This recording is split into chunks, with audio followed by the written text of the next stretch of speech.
Assalamualaikum warahmatullahi wabarakatuh.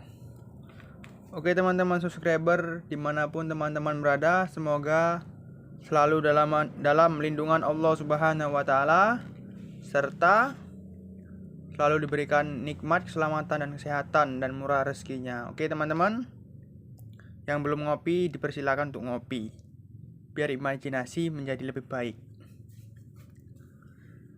Jadi teman-teman, kemarin ada yang nanya, ya, nge-DM saya di Instagram.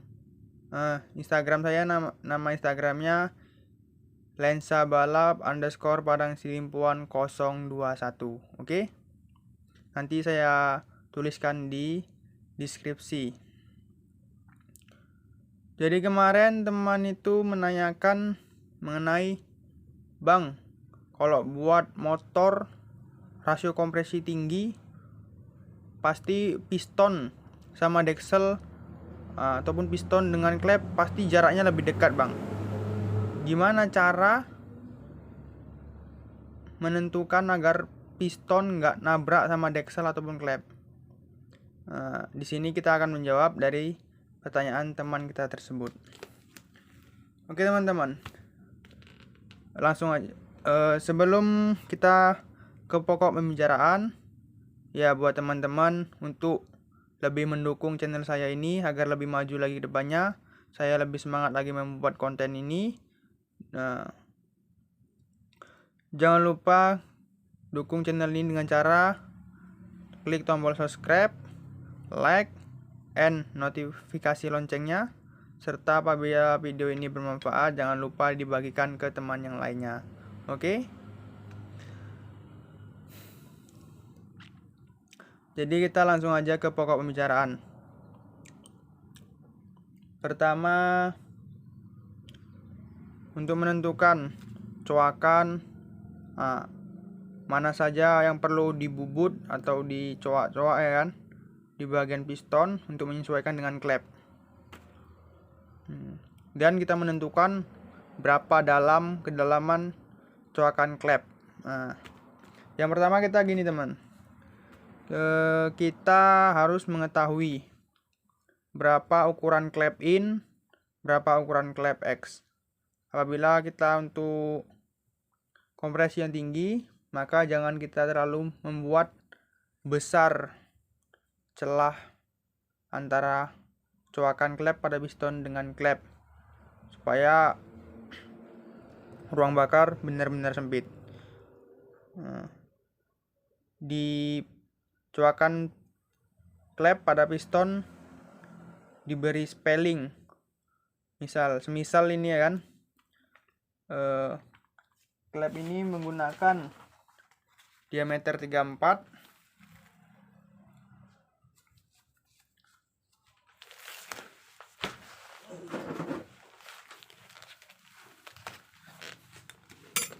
klep in menggunakan 34, klep X menggunakan 29. Di sini kita menggunakan, ya kalau teman-teman memang ingin lebih ekstrim, ya kan. Kalau saya ini nggak terlampau ekstrim kali. Di sini kita gunakan diameter coakan pada klep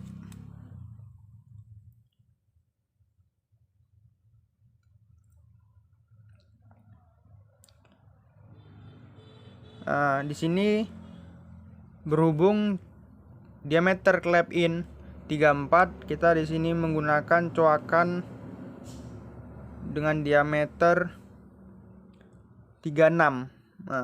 Kita kasih spelling 2 mili, yaitu berarti bagian kanan, kiri, depan, belakangnya spellingnya 1 mili, ya teman-teman.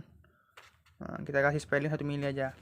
Kemudian bagian coakan piston X dengan diameter klep X dengan diameter 29, kita menggunakan diameter coakan pada piston. Di sini kita samakan, ya. Mungkin kemarin tuh, ya, entah kesalahan kami, mungkin ada kesalahan pahaman antara saya dengan tukang bubutnya. Di sini tukang bubutnya membuat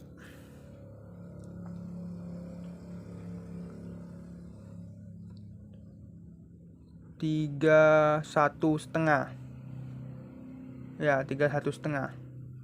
Ini 29 ya, sama juga berarti udah pas lah, nggak ada kesalahan. Diameter klep 29, di sini 31,5. Gitu ya teman-teman.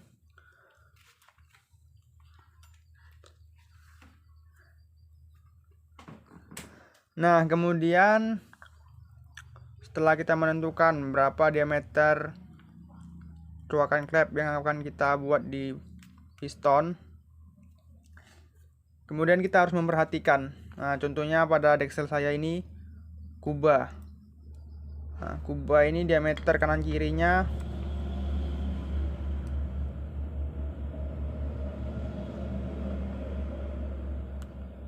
45, teman-teman. 45, dan di sini kita buat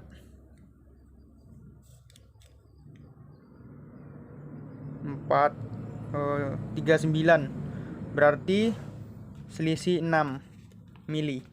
Dimana berarti piston ini kalau digini kan bisa spelling teman-teman. Di sini 45, sedangkan di piston kita pakai 39, berarti spelling 6 mili. Supaya dia lebih spelling, di sini 3 mili belah kanan dan belah kiri juga 3 mili. Ya. Kemudian setelah kita tentukan itu, nah untuk kedalaman pada coakan klep berapa mili bang dicoak? Nah, kita harus merakit bagian isian deksel seperti ini kan, udah kita rakit, pasang piano, per klep semua ya, seperti mau merakit mesin. Kemudian setelan klep ini masih longgar ya kan, kita padatkan ya, pakai tangan aja bisa lah, manual.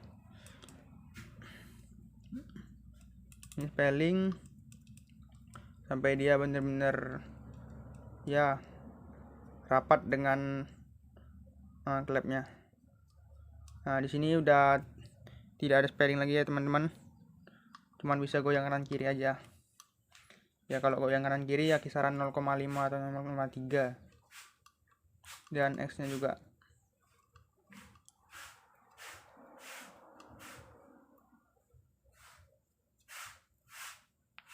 Oke, setelah dua setelan klepnya udah kita setel padat, kemudian kita mengukur agar piston tidak menabrak dengan klep ataupun nabrak dengan dinding ini kan.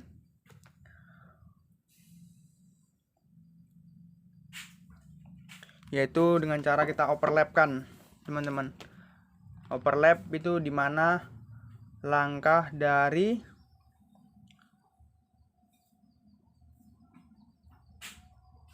hampir menutupnya keseluruhan bagian klep X dan ingin membukanya klep in. Nah, jadi teman-teman, dan piston berada pada TMA, titik mati atas. Kemudian kita overlapkan.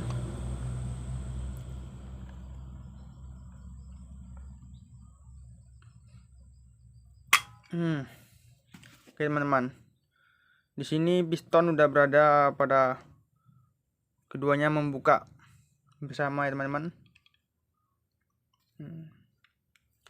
Nah, setelah di overlapkan begini, baru kita tahu berapa mili harus kita coak. Semisal nih kan udah kita coak, terus kita tes. Ya lebih baiknya lagi kita membawa deksel kita ke tukang bubut. Di situ juga kita setel. Jadi nggak kerjaan 2 kali, 3 kali, 4 kali. Nah, langsung aja di sini. Setelah kita overlapkan teman-teman, nah kita pasang ini piston, kita tes. Semisal kan seumpama nih piston nih permukaan ininya yang datar ini dia tenggelam 0,5 lah, 0,5 mili ataupun nggak sampai 1 mili, setengah mili. Nah, maka di sini kita bisa berpatokan. Berarti kalau dia tenggelam dari blok, tenggelam 0,5 mili ataupun datar sejajar dengan blok, maka bisa kita ilustrasikan. Piston ini bagian sininya hampir menatap dengan blok. Nanti kan juga ada packing ya kan. Packing biasanya tebalnya 0,3, 0,5, nah gitulah teman-teman. Kemudian kita letakkan coakan klep ini ke sini. Nah, di sini karena kita udah ukur kemarin udah pas presisi, nah, jadi dia nggak natap. Apabila bagian piston ini sudah udah duduk ya pada permukaan head, nah ini kan, ini udah nempel nih kan. Nah, berarti bisa kita baca bahwa klep piston ini tidak akan nabrak ke sini. Karena kenapa? Di saat mesin kita pasang rakit, nggak mungkin piston ini nabrak sama ini kan.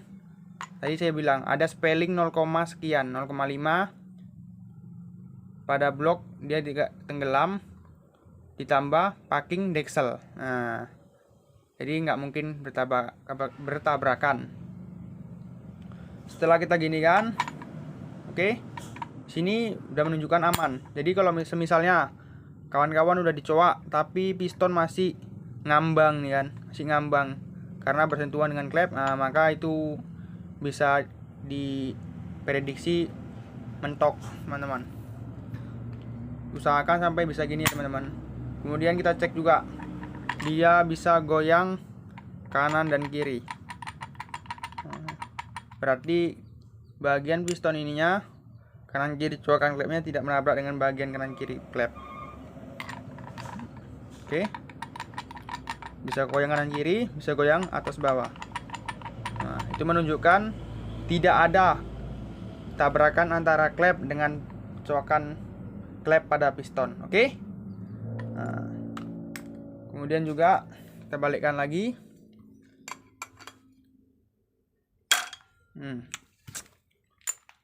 Nah, baru ini ya kan, mengukur ini dum dengan kuba deksel. Kita pasang, terus kita goyang kanan kiri. Nah, sini bisa goyang kanan kiri, dan sini juga dia datar. Kalau di sini dia agak sedikit naik, kemudian tidak bisa goyang kanan kiri, berarti itu dapat dipastikan natap antara dum piston dengan deksel. Oke teman-teman, mungkin dengan tips yang saya bagikan, semoga itu bermanfaat bagi teman-teman. Silahkan dicoba. Apabila ada yang kurang jelas, silahkan ditanyakan pada kolom komentar. Oke? Jika video ini bermanfaat bagi teman-teman, jangan lupa di-share kepada teman-teman yang lainnya agar mendapatkan ilmu dan informasi. Dan jangan lupa juga di-subscribe, di-like, dan tekan tombol notifikasi loncengnya agar nggak ketinggalan video-video selanjutnya. Oke? Assalamualaikum warahmatullahi wabarakatuh.